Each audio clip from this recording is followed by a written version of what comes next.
Alright, man, Trizzy Gang in the hood. Trizzy Gang, what's good, family? Now, listen, it's been a minute since I reacted to a Tommy G video. You know what I'm saying? We back reacting to his videos. We got the hunt for Chicago's deadliest serial killer. I thought it was King Von. I ain't gonna lie. You know what I'm saying? Shout out to King Von. You know what I'm saying? Just got some top from the stripper, but she from Kankakee. You know what I'm saying? I thought it was King Von. I thought, bro, it was a Damon out there. But I guess there's somebody more lethal than him. You know what I'm saying? I guess there's somebody more dangerous than him. We're gonna check it out. I don't know why Tommy G is on the hunt for him because I don't think you want that smoke, gang. I seen his partner. You know what I'm saying? His partner be getting into some shit. Because he be exploring all these crazy ass places. I'm like, bruh, me personally, I wouldn't do no videos like this ever in my life because I know where the fuck I should be. I know where the fuck I belong. You know what I mean? Like, I just would never do stuff like this. But we're going to check it out. Should be very interesting. Let's see who this deadliest serial killer is, though. And why has he not been caught? 50 unsolved strangulation cases that could be the work of a serial killer. Dozens of women who were strangled or asphyxiated. Their cases. He just goes after women too. Serial killer on the loose in Chicago. A lady by the name of Tamala Edwards was found in 2210 in a garbage can just like this in this alley. Sheesh. Their bodies were found in vacant lots, abandoned buildings, and alleys, dumped in garbage cans, and some even set on fire. Why do you think they specifically targeted your mom? Have you ever been abducted? Yeah.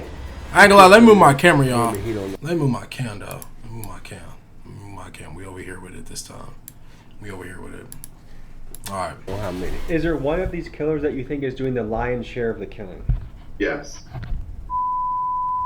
Oh, he said the name with it. He said the name.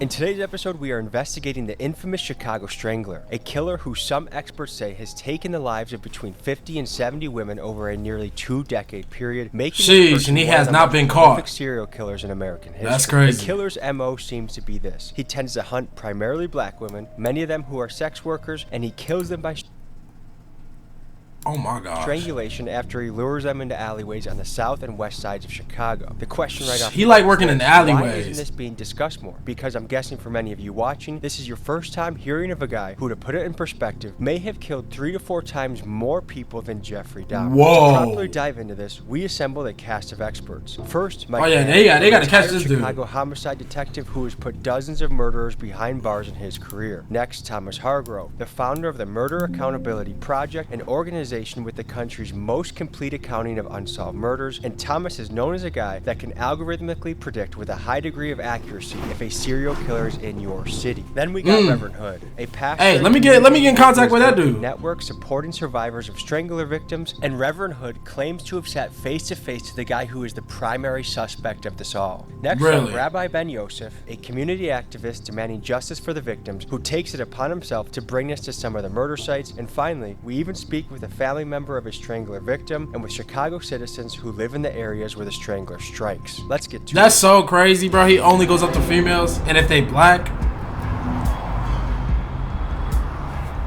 Let's get to the video, man. Let's get to the video. We're going to meet a community leader who's been tracking down these murders, trying to bring justice to these victims and their families. In fact, we're very close to a murder site where a murder happened 20 years ago in this alley behind me, and we're going to look into that. How many of these murders are unsolved? Pretty much all of them have been unsolved. And how many are we talking? We're talking 51 plus.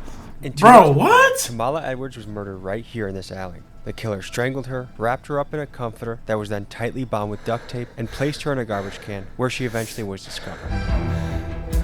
That's sad. Over 20 years ago. Edwards was found in 2210 in a garbage can just like this in this alley 20 years ago. Yep. The way how these murders happen is, as you just said, a graphic example of no regard for human. When was his last victim? Human life within a garbage can. To say, I'm going to do this to this person, just goes to show how horrific and how much an outcry and outrage there should be within this city.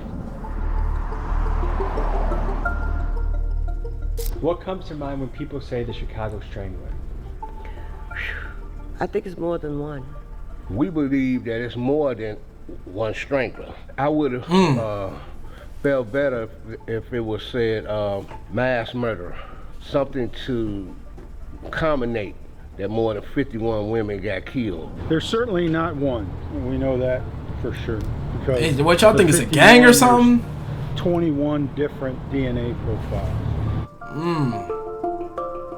Oh, so it's gonna be hard to catch all these dudes. It's probably like a gang doing this. The majority of these homicides involved women. But bro, why the fuck are y'all out here like? Not that y'all should be strangling anybody, but females and black females at that, like just black females, a gang. What's up? Were strangled or asphyxiated, and their bodies were left out of doors, often in abandoned buildings, empty alleyways. I think that's nasty, bro. To wake that demon up that's in their cranium, and once that demon is woken up, then it goes on the bend of killing women. On the quest to build a profile, you gotta be a sick dude. Let's reference one of the most popular serial killer prediction frameworks, the McDonald Triad, created by psychiatrist John McDonald and used by famous serial killer hunters like Special Agent John Douglas. The three behaviors noted in this theory are obsessive fire setting, persistent bedwetting, and cruelty towards animals. This theory has faced pushback by researchers, but what it hones in on is the question on everyone's mind, which is if we can determine the common factors of serial killers, will we be better able to stop and apprehend serial killers before they go too far? And they won't stop until that bend in their brains. They won't stop until we put them in the prison. That's really the truth. Her life matters. That there should be closure for her. That she should not be silenced because of this. That the community should. He praying into a trash can? I know it's not the same trash can somebody passed away in. It's very strange to be in a location, the exact location that you know someone lost their life in a struggle. You can say whatever you want about her occupation, but she was another human living life, trying to make money and trying to provide. Yep. And to end up in a garbage can is such a crazy, horrific way to go. And that's disrespectful as fuck. Unfortunately, these victims are sex workers or have a history of using illegal drugs. Bro, y'all gotta stay safe out there, man. Just be to yourself. To bring you guys inside scoops on a story. How sketchy would you say this is? It's up there. My God. Sketchy rating? 10. The fuck is they at? So is it common in your world to hear women that go missing? Yeah, you hear stuff all the time, like you think 30-some-year-old white lady that they found. Bro, most of these prostitutes don't even be like. I know niggas nowadays just hit anything. Not even nowadays. Niggas just hit anything in reality. And look, she a beautiful lady in her own right. But like these prostitutes don't even be hitting or nothing like that. Like, gang, they don't even be like anywhere near close to good looking, bro. Like, niggas just be trying to like what? Cook Road. That was like. Like I wouldn't even get up. It's like when they found her. I wouldn't even get up. For like 2 days, and then it was 2 weeks before that. Somebody else was found near like 5th and Cicero. So I think it's a serial killer killing motherfuckers, right? I think they just don't be talking about it like that. People like body parts and stuff coming up. People be finding about a river. That shit is normal. So it's like, how the fuck is that normal? He's got to be 45 to 65. He's definitely a city worker. You know, because he knows the neighborhoods, he knows where the whole stroll is, he knows where to dump these girls. But what makes you say for sure city worker? He understands what neighborhoods you can get away with it in. And he's just smart. The dude probably just smart. And he knows how to move, and he knows probably when the police changes are, shift changes. A lot of the people that get snatched. Nah, I don't think it's somebody in the inner circle. Streetwalkers, right? Yeah. So what attracts a streetwalker faster? A white guy with some money, an older white man with some money. So it got to be an older white male. But he's also targeting girls that are just hooked on shit out here. We asked a serial killer expert, and what he says, if you want to know the color of the killer, look at the color of the victim, and almost always it matches. Our most likely scenario is that there's something like 3. Now, I don't know, man. Going after all black women, man, it could be a white person, though. You know what I'm saying? Like, yeah, you would think it's a black dude, but at the same time, it could most definitely be a white man. You know what I mean? Multiple victim killers, 2 are African American. Like, if this was all white girls, I would definitely say it's black. I ain't even gonna lie. But it definitely could still be a white man. You know what I'm saying? I mean, honestly, there's a bunch of serial killers in the past who are famous who have just killed all white women. You know what I'm saying? Like, they're just women in general. But if I think about, like, if you kill a black woman, bro, you gotta be a white man, bro. That's not even racist. I just feel like, you see how I said for white girls, I feel like it would be black dudes, and I said, white guys do be killing a lot of white girls, you know what I'm saying, or white females. So I don't know, man. And how do you know? It's what the evidence suggests. One of the victims. Either way, it's not right, man. It's not right. DNA at her crime scene that was recovered, and it matched another sexual assault. The victim survived and described a man who had a mustache and apparently a fake Hispanic accent, but was definitely Caucasian. Have you ever experienced danger on the job? Yeah, so white guy used to like back up, and then literally he would make you take your shoes off, and it would be like dead winter. Like you'll have no shoes in the middle of dead winter trying to like get away. So it's a way to keep you under control in the car. I guess so. You can, yeah, exactly. I mean, nigga, you let me take my shoes off, bro. I'm taking flight on you, bro. You wouldn't even be able to catch me. I'm faster without my shoes. In the back seat, and there's like the child safety lock will be on, so you can't get out. That's happened to you before? Yeah. Is that scary? Yeah. What do you do in that situation? It's like your heart sinks, like you just get that feeling. You're in the highest risk profession for getting a serious. Bro, if you're gonna be a prostitute, man, as a female, bro, at least learn how to scrap. Like, you gotta know how to really beat a nigga ass. Not just any person, a nigga's ass, bro. You gotta know how to beat a man's ass, bro. If you're gonna be a prostitute, bro, you do what you want, but learn how to fight, bro, for real. Learn how to put a nigga on his ass. What does that make you think? It's a risk, but sometimes people are like, don't feel like they have a choice. So. You always have a choice. I ain't trying to hear that. You always got a choice. He was killed in 2004. Do you know anything about this particular killing or this particular victim? Yeah, I do. Pretty sad story. She was in foster care most of her young life. It's alleged she was sexually abused in foster care. She would come back up here to Chicago, and then she's an 18-year-old on her own, and you know, she starts in on the streets, you know. So many victims of sex trafficking, they left home. They were runaways who apparently thought that they had had enough. You gotta stay out the way, man. I'm trying to tell y'all, bro. You have to stay out the way, bro. The outside world is not for me, man. The fuck am I looking at? So this was 20 years ago, so this building may have not... Yeah, this is much cleaner than it was then. This door was open, and she was actually found in a bag, like a duffel bag, like a laundry bag. Almost impossible. You'd think looking at it, you get a body in there. Damn. They renovated the building. You and stand with you, and we'll do whatever I can to make sure your name is not forgotten. How do we bridge the gap that people want to work with police, people feel comfortable with police, police are more equipped to do their job? What do you guys think about some of those things? I don't think there is a disregard for activists such as myself to work with detectives. I do work with detectives and police on these issues. Will you be looked at as a snitch if you work with detectives and police? Man, who cares about that? But the fact is, my job is to bring justice. That's Facts. Let's talk about why Chicago is on the that. perfect hunting grounds for a serial killer to lurk. The truth is, Chicago has an unacceptably low homicide clearance rate. And for reference, a clearance rate refers to the percentage of criminal cases that are solved. How would you... Yeah, you can get away with a lot of shit in Chicago, for sure. Do your best.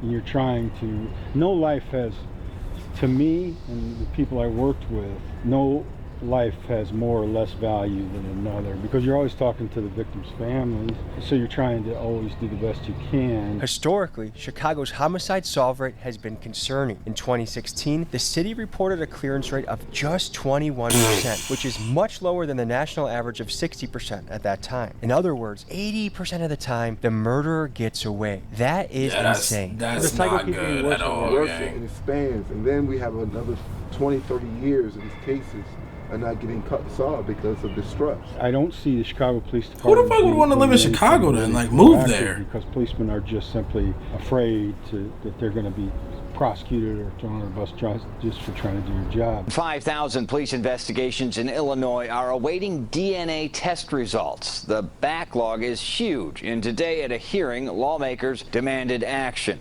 on 50 unsolved strangulation cases that could be the work of a serial killer.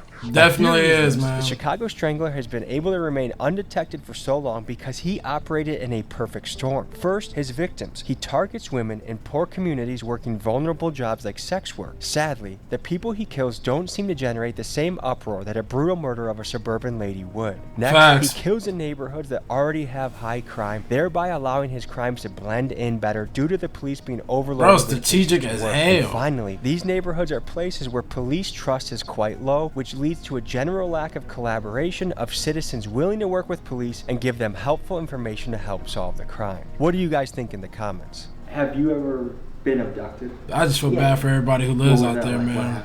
So I guess there was like 3 brothers, and one of them kidnapped me and brought me back to like this house. I guess they were selling drugs out of it because they had like the windows boarded up and, you know, nothing. Trap house. Whatever. And literally kept me there. I was there 3 days and just like the guy wouldn't leave, and I just had it like I couldn't leave. Like I think I got McDonald's like one time, so he ended up leaving, and the door guy or person, whoever was working the spot, I literally just like threw the board and went flying. He started chasing me. There's like ice, middle of winter, no shoes, like flying down the alley. There was this car coming down the alley with this lady, and I'm like screaming like help me or whatever, and she just like kept going. They don't care. Just leave the windows up. Like, everybody out there trying to mind their own business, but they're not trying to get caught up with nothing. Family members of the victims. You know, this is potentially not that that's the right thing to do for a lot of these people. I know when my pop died, I didn't really confront the grief for a long time.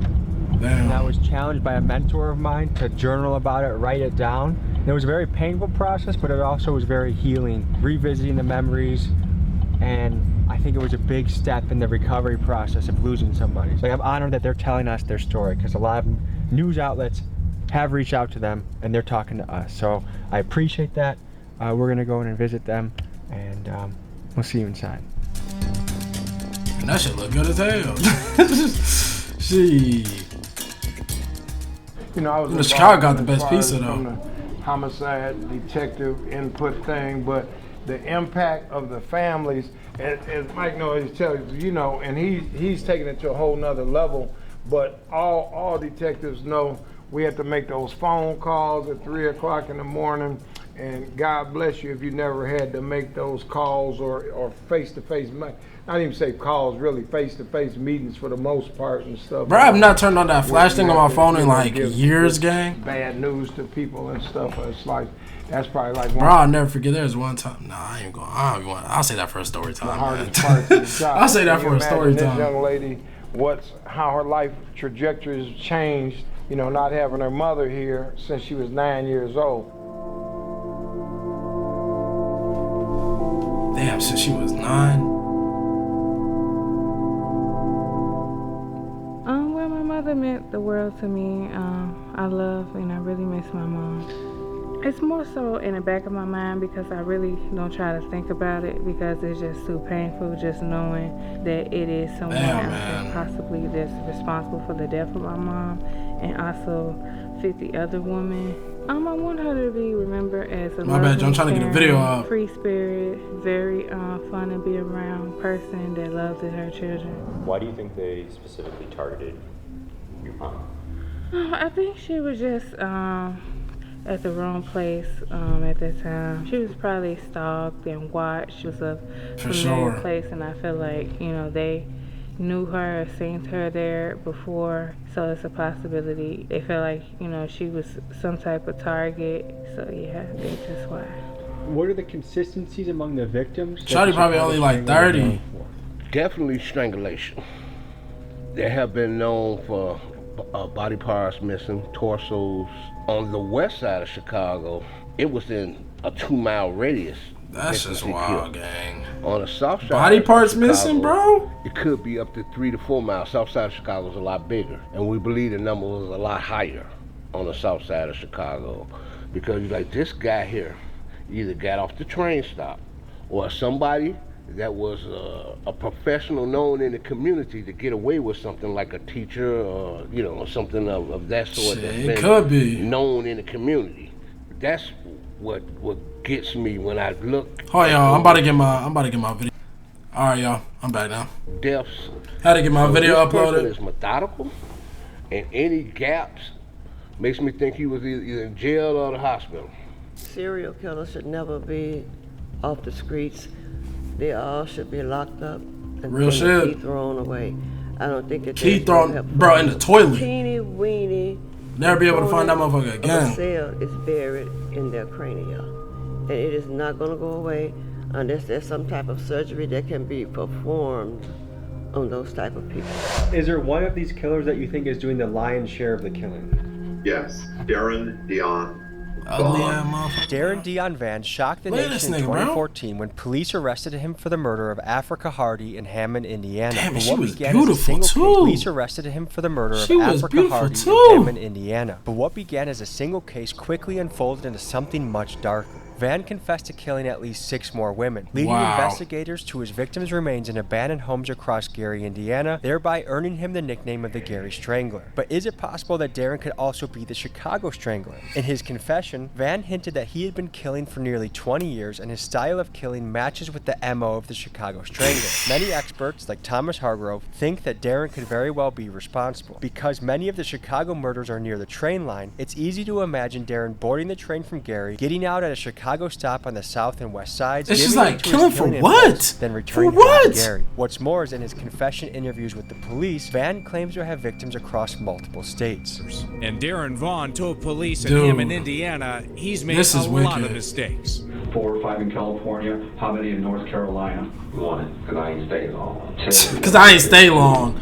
Bro acting like he was stopped at a restaurant or something. Just 1, because I ain't stay that long. Bro. And there's 3 in Minnesota. I'll say about 7 in Detroit. How many in Chicago? Chicago is a lot. One of the goals in setting out to do this was to try and solve some of these murders. And so with many of the fingers pointing towards Darren Dion Van, we sent him a letter and we reached out to the Indiana Department of Corrections portal in attempts to reach him. Now we have no idea if the letter that we sent to Wabash Correctional to Darren made it to him. Maybe it didn't make it past security. So we're still waiting for a response so that we can pursue those leads further. A theory of why Darren's claims of killing more women wasn't explored further is that Indiana investigators wanted to lock him away with certainty rather than complicate his case by making it federal. However, experts like Detective Mike Hammond would argue that Darren could not have possibly killed all these women. The Chicago Strangler is thought to have killed till 2018, and Darren, arrested in 2014, was already locked away in prison. And secondly, because of the multitude of DNA samples found in the victims, leading Mike to think that we are dealing with multiple killers. The problem is, with many of the victims being prostitutes, being found with multiple DNA samples is to be expected and just further complicates tracking down the killer. You had a conversation. Yeah, multiple people doing it, man. That makes it so much more tough. Is the Chicago Strangler, or one of the guys responsible for most of the bodies? Tell me about your conversation with him. He had no problem with talking about the girls he killed, which is crazy. Gary, Indiana, which is exactly 40 minutes from here. Gary, Indiana is across the street, basically, right? But when he talked about Chicago, he said he killed so many he can't remember. And to look at this man, this young man in his face, that was part of the armed services, that looked like he wouldn't even swat a fly, to tell you he don't know how many people he killed, it's sickening. Sickening. It hits me to the gut. I know. We're talking. I don't even remember how many I killed. It's crazy. There's no connection to all 85, but there's still 85 women that's being killed in Chicago. We first detected him in Gary, Indiana, where he had, was responsible for most of a cluster of 15 murders of women. And then the algorithm signaled that there was a very similar cluster occurring in Chicago, a much larger cluster. And the Gary, Indiana murders go back to the 90s, but the cluster in Chicago started around 2001. And we think that's when Mr. Vaughn discovered the joys of public transit. We think he took the Chicago Transit Green Line. You know, cameras wasn't too heavy back then. Into the city. You know what I'm saying? He had what he called killing urges. Produced a map showing the body recovery sites of these 51. And you'll see a linear pattern. I just want to know, where was bro staying during all this? Victims that occurred right along the Green Line. He has been killing his whole adult life, and he has a difficult time establishing normal relations with women. He speaks to killing urges. It's one thing about these serial killers, bro. Especially when they kill women, bro. It's like they know they have so much control because they're a man and they're so much stronger. That's why I say y'all females, bro, y'all gotta learn how to really like beat a nigga ass, bro. I'm just being real. Even though us men, we can't put our hands on females, bro. Y'all females, I advise all females to learn how to like shoot and how to really beat a nigga ass, bro. I'm just being real, man. I'm just being honest. Because stuff like this, bro, it's like a lot of serial killers, a lot of these dudes, bro, they know they can take control, full control. They know they can put you on your ass. They know they can lay you out. They know they can do stuff like this to you. I'm trying to tell y'all, man. See his confession at our website. When he gets killing urges, he can't afford his own home, so he was living with his brother and his brother's family. When he would get killing urges, he had to leave. He couldn't stay in the home and possibly harm members of his own family, so he would leave. He would bro, he really had around killing urges? Indiana, or he would go further afoot. It was a very random murder. They were grabbed and usually killed close to where their bodies were found. Nothing very sophisticated in these murders, just opportunistic. How sure are you that Darren Dion Van has claimed lives in Chicago? Look at him straight in his eye. He's not lying. He killed. He's definitely not lying. We don't know how many. Now, do I think he killed all 51? No. It would be nice to point the finger at Darren Dion Van, accuse him to be the likely suspect of all 51 bodies under your belt is crazy, gang. It's crazy. It is impossible that Darren did all these murders. There were 5 murders that happened between 2004 and 2005 that he couldn't have done because he was serving time in an Indiana jail. What he did was, in front of police, he threatened to kill his girlfriend by holding a gas can and lighter in one arm while the other arm was around her neck. There are an additional 5 murders from 2009 to 2013 that he couldn't have done because he was serving a 5-year prison sentence in Texas for a brutal sexual assault. So there are at least 10 murders from I'm this sorry, year that bro, Darren but could once have somebody done. shows This these signs, bro, you have to lock them up. further supports Like, the you have to. Hammond and Thomas You have Hargrove's to. theory that there are multiple killers involved, but unfortunately, it also further complicates this deadly mystery. When was the last time you were contacted by police regarding your mother's death? I was never contacted. They contacted my grandmother one time, and it was for identification purposes. When I got older, I contacted them, and they didn't even know. Damn, motherfucker should have got my eye. They barely knew who she was, and said like, "Oh, the case is the file. We delete the files or something like that, or they don't carry the files." What does that make you think? They just don't care.